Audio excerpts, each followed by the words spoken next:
சாதாரண மக்கள் தொட்டு ஏ கிளாஸ் பீப்பிள் இல்ல எல்லா மக்களுக்குமே ரொம்ப பிடிச்சமான ஒருத்தருங்க. இவர் பாடுனா இங்கிலீஷ் வார்த்தை கூட நல்லா இருக்குங்க. தமிழ் பாட்டுக்கு இது கூட கேட்கலாம் போல அப்படின்னு தோண வைக்கக்கூடிய மாதிரியான விஷயங்கள தொடர்ந்து பண்ணிட்டு இருக்கிறாங்க. தமிழ் பாடல்களுக்கு ஆங்கில வரிகள போட்டு, அதுக்கு ஒரு மியூசிக் அமைச்சு, காமெடியோட கலந்து பல ரசத்தையும் குடுத்துட்டு இருக்கக்கூடிய அலெக்சாண்டர் பாபு அண்ணா அவர்களை அன்போடு மேடைக்கு அழைக்கின்றோம். இந்த குதும்பி நாவலை பத்தி ஒரு சில வார்த்தைகள் பேசுமாறு. அனைவருக்கும் இனிய மாலை வணக்கங்கள். இது நிச்சயமா ஒரு புதுமையான ஒரு நிகழ்வு தான். திரைப்படத்துக்கு வந்து இசை வெளியீடு நிறைய கேள்விப்பட்டிருக்கோம். இது கதை வெளியீடு. அந்த மாதிரி நம்ம டைரக்டர் வந்து கதை படிக்கிறோம் படிச்சுக்க அப்படின்னு சொல்லி கெத்தா ரிலீஸ் பண்ண ஒரு ஃபங்க்ஷன் வச்சுருக்காரு. இது வந்து ரொம்ப இமோஷ்னலாக ஒரு ஸ்பெஷல் டே இன்றைக்கி. எனக்கு வந்து ஒரு இமோஷ்னலாக வேறு லெவல்லையும் இந்த ஈவினிங் வந்து ஒரு கனெக்ட் ஆகுது. ஏன்னா 20 வருஷம் முன்னாடி நான் இயக்குனரை சந்திச்சிருக்கேன். நான் இந்த சந்திப்பு அவருக்கு ஞாபகம் இல்லை. இதை பற்றி பேசினாலே டக்குன்னு அடுத்த டாபிக் ஓடிடுவார்.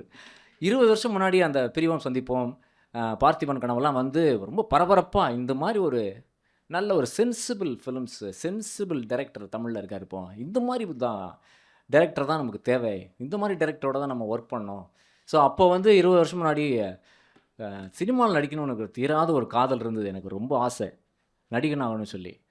ஸோ திருமணத்துக்கு முன்னாடி அந்த ஐடியில் ஒர்க் பண்ணிகிட்ருக்கேன். ஸோ யாரோ ஒரு காண்டாக்ட் மூலமாக இவரோட நம்பர் கிடச்சிது, இயக்குனரோட நம்பர் கிடச்சிது. இவரோட கிளாஸ்மேட் வந்து என்னோடய ஃப்ரெண்டோட ஆஃபீஸில் கொலீக் அந்த மாதிரி. ஸோ ப்ரெஷர்லாம் போட்டு ஒரு சந்திக்கக்கூடிய ஒரு வாய்ப்பு, ஃபோன்லாம் பேசி. ஸோ ஒரு மறக்க முடியாத ஒரு சந்திப்பு அது. நீங்கள் இந்த சந்திப்பு கேட்டிருப்பீங்க. இசைஞானி இளையராஜா வந்து ஜெயகாந்தனை சந்தித்ததை பற்றி அவரே ரொம்ப காமெடியாக சொல்லுவார். பிரதர்ஸ்லாம் போய் அந்த சினிமாவுக்காக தேனியிலேருந்து வந்திருக்காங்க. ஸோ பாரதி ராஜா எல்லோரும் போய் ஜெயகாந்தன்ட்ட உட்காந்து இந்த மாதிரி நாங்கள் கம்யூனிஸ்ட் பார்ட்டிலலாம் ஒர்க் பண்ணியிருக்கோம், எங்களுக்கு சினிமாவுக்கு உங்களை நம்பி தான் வந்திருக்கோம், கொஞ்சம் கை காட்டி விடுங்க அப்படின்னு அதை கேட்கும்போது அவர் பயங்கரமாக ஜெயகாந்தன் கோவம் வந்துருச்சான். யாரை நம்பி வந்தீர்கள்? என்னோட அனுமதி இல்லாமல் நீங்கள் எப்படி என்னை நம்பலாம்? இந்த ரேஞ்சில் திட்டி அனுப்பிச்சி விட்டாராம். ஸோ அதை இசைஞானி ரொம்ப வேடிக்கையாக சொல்லுவார். எங்களோட சந்திப்பு கிட்டத்தட்ட ஆல்மோஸ்ட் அது மாதிரி தான், ஒரு டிக்னிஃபைட் வெர்ஷன். போனவொடனே கேட்டார், என்ன வேலை பார்க்குறீங்க? நான் ஐடியில் தான் ஒர்க் பண்ணிட்டுருக்கேன். அப்போ உடனே ஒரு கேள்வி, இப்போ நீங்கள் வந்து கிரிக்கெட் பிளேயர் ஆகணும்னு நினைக்கிறீங்க, ஆனால் டெய்லி போய் நீங்கள் ஸ்விம்மிங் பூல்லேயே ப்ராக்டிஸ் பண்ணிகிட்டே இருந்தால் ஸ்விம்மிங்கில் பெட்டர் ஆகிறதுக்கு வாய்ப்பு இருக்கா, இல்லை கிரிக்கெட்டில் பெட்டர் ஆகிறதுக்கு வாய்ப்பு இருக்கா? ஸ்விம்மிங்கில் தான் பெட்டராக இருக்க வாய்ப்பு இருக்குது. அப்போ நீங்கள் அதை தான் செய்யணும்.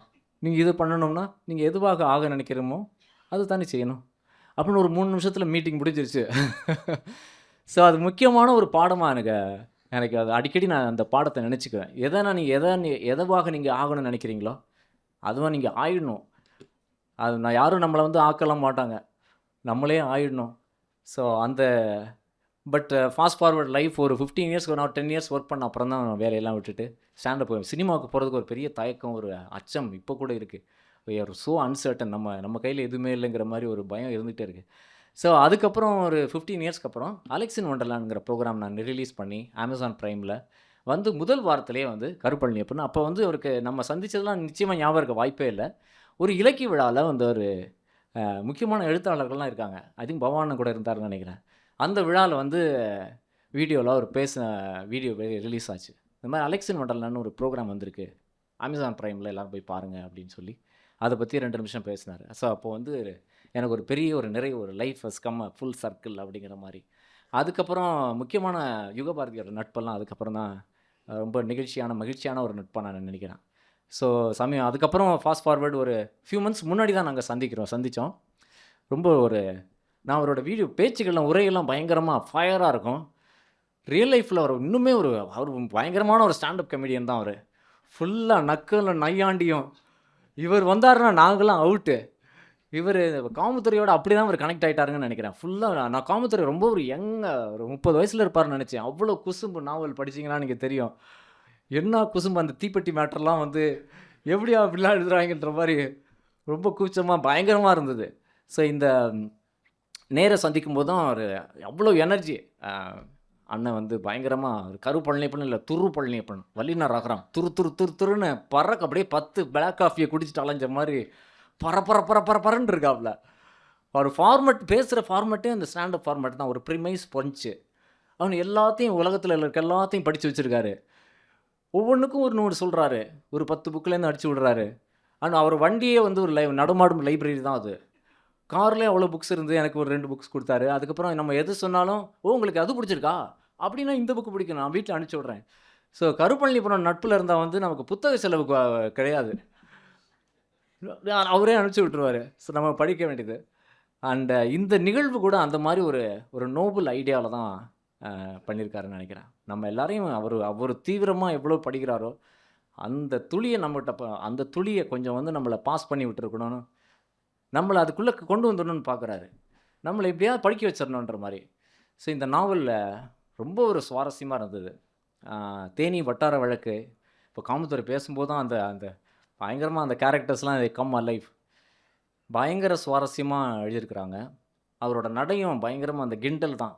கேலி, கிண்டல், நையாண்டி. அதுக்கு கீழ பயங்கரமான ரொம்ப அழுத்தமான ஒரு கதை தான். அழுத்தமான ஒரு கதை. இப்போ தான் சொன்னாங்க எல்லாருமே. இதுக்கு அடிநாதமா இருக்கிறது குடி.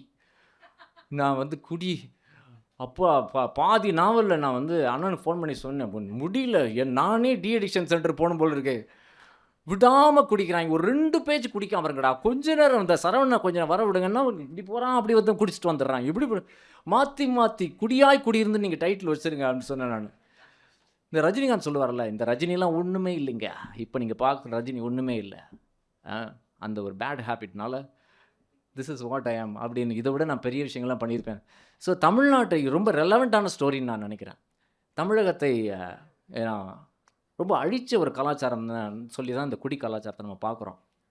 நிச்சயமாக குடி முழுகி போச்சு மாதிரி குடியால் முழுகி குடியில் முழுகி குடியை கெடுத்து ஸோ அதை கொண்டாடின காலங்கள்லாம் திரையில் வந்து குவார்டர் அடிச்சுட்டு கூப்பிடப்படுகிறோம் அப்படிங்கிற அந்த கொண்டாடின காலங்கள்லாம் போய் ஒரு such a chat story. But எந்த வித ஜட்ஜ்மெண்ட்டும் இல்லாமல் இந்த மாதிரி நம்மளை அழிக்குது அந்த மாதிரி எந்த வித ஒரு இதுவும் சொல்லாமல் மேலே அந்த கொண்டாட்டம் தான். மேலே இந்த சமையல் கலைஞர்களோட வாழ்க்கை வந்து அப்படியே கொண்டாட்டமாக போயிட்டே இருக்குது. அண்ட் ஃபைனலாக அந்த சிவா சொன்ன மாதிரி அந்த சரவணனோட அந்த ஆக்ஷன் ஆட்டோலேருந்து அவன் பண்ணுறது வந்து ஒரு நம்பிக்கையோடு முடித்த மாதிரி இருந்தது. அண்ட் நிறைய அரசியல் பேசியிருக்கிறாரு அஃப்கோர்ஸ் காமத்துரை. இந்த அரசே வந்து மதுக்கடைகள் நடத்துறது வந்து ஒரு இந்த பிரச்சனையை தீவிரப்படுத்துது அப்படின்னு நிறைய பேர் சொல்கிறாங்க. அதை டச் பண்ணல. ஸோ இயக்குனர் என்ன இதை பற்றி படத்தில் பேசுவாரா அப்படிங்கிற இதை தெரிஞ்சுக்க ரொம்ப ஆர்வமாக இருக்கேன். இது காளி வெங்கட்டுக்கும் இது பயங்கரமான ஒரு சப்ஜெக்ட். இது மெட்ராஸ் மேட்டினி பார்த்து நான் அசந்து போயிட்டேன். என்ன நடிப்பு, என்ன சட்டிலாக அடித்து தூக்குறாரு. இந்த படம் உங்களுக்கு கண்டிப்பாக ஒரு வேறு லெவலில் ஒரு தீனி போடும். அருமையான ஒரு களம் இது. நிச்சயமாக we are so looking forward and Justin Prabhakar so happy. இது வந்து ஒரு முக்கியமான இடம் உங்களுக்கு தெரியும். யுகபாரதி அண்ட் கருப்பழனியப்பன் வித்யாசாகர் இருந்த சேர் உங்களுக்கு ரெடி பண்ணி கொடுத்துருக்காங்க. And you totally deserve. கண்டிப்பாக ஜஸ்டின் வந்து எக்ஸ்ட்ராடினரி மெலடிஸ்லாம் பண்ணியிருக்காரு. அண்ட் இவங்க கூட்டணியில் வந்த பாடல்கள்லாம் வந்து இன்றைக்கும் பிளேலிஸ்ட்டில் இருக்குது. கனா கண்டேனடி தோழி பாப்பா அந்த ஓப்பனிங் வந்து யுகபாரதியும் கருப்பழனியப்பனையும் வித்யாசாகரையும் தமிழர்களுக்கு கொண்டு சேர்த்த பாடல். அந்த மாதிரி நிறைய எனக்கு இந்த அற்றை திங்களும் ரொம்ப பிடிக்கும். ஒரு மாதிரி கல்ட் கிளாசிக் தான் அது. அற்றை திங்கள் வானிடம் அள்ளி செண்டோ நீரிடம், அப்புறம் என்ன சுற்றும் காற்று பூவிடம் சொக்கும் ராகம் யாழிடம் காணுகின்ற காதல் என்னிடம் தேடுகின்ற யாவும் உன்னிடம். ஸோ இந்த கருப்பழனியப்பனோட இந்த பேக்ரவுண்ட்லாம் யுகபாரதி இன்றைக்கி தான் சொல்கிறாரு. இந்த பயங்கரமாக மாஸ்டர் ரெட் பேனா வச்சுட்டு உட்காந்துருக்கிறார். சரி, கண்டிப்பாக அந்த உழைப்புனால தான் நான் அவ்வளோ கிளாசிக்கான பார்த்திபனுக்கான ஆல்பமே வந்து ஃபென்டாஸ்டிக் ஆல்பம். அதில் கோக்கியான பக் பக் சாங்கும் இருக்குது, கனா கண்டனடி மாதிரி ஒரு கிளாசிக்கும் இருக்குது. ஸோ அந்த மாதிரி நிறைய எதிர்பார்க்குறோம். No pressures, but you will do a brilliant job. கண்டிப்பாக you will definitely do a brilliant job. ஏன்னா வந்து இரவு பாடல்கள் நம்ம நைட்டு இசைஞானி பாடல்களோடு சேர்த்து உங்கள் பாட்டும் ஷான் ரோல்டன் பாட்டும் வருதுங்கிறதே ஒரு பெரிய ரெக்கக்னிஷன்.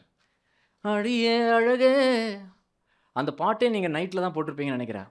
ரொம்ப ரெக்கார்ட் பண்ணும்போதே ஷான் கத்தாதப்பா, இங்கே சவுண்ட் ப்ரூஃபிங்லாம் கிடையாது. மெதுவாக அடியே அழகே போதும். இது அழகே அடியே பேசாம 100 கூறு போடாது, இன்னும் கொஞ்சம் மெதுவா காதோட வார்த்தை வந்து கத்தாதே தூங்குறாங்க. தாரீர் வாயாடி பேயானி தூக்கம் தூக்கி போற அடியே அழகே. ஸோ அப்படிப்பட்ட ஜஸ்டின் பிரபாகர் பிரில்லியன்ட் சாய்ஸ். அண்ணனுக்கு நன்றி. Is so looking forward to the album first of all. And அதுக்கப்புறம் அஃப்கோர்ஸ் படம் ரொம்ப ஆவலாக இருக்கேன். காளி வெங்கட்டோட பெர்ஃபார்மன்ஸ் பார்க்குறதுக்கு ரொம்ப ஆர்வமாக இருக்குது. இந்த கதையும் படிச்சுட்டு இந்த படம் பார்க்குறது வந்து ரொம்ப டெஃபினெட்லி ரொம்ப க்யூரியஸாக நிறைய ஒரு லேர்னிங் ஆப்பர்ச்சுனிட்டியாக இருக்கும்னு நினைக்கிறேன், நடிக்கணும்னு நினைக்கிறவங்களுக்கு. So Kali of course is definitely reference நிறைய சீன்ஸில். So happy. Thank you so much. அனைவருக்கும் நன்றி.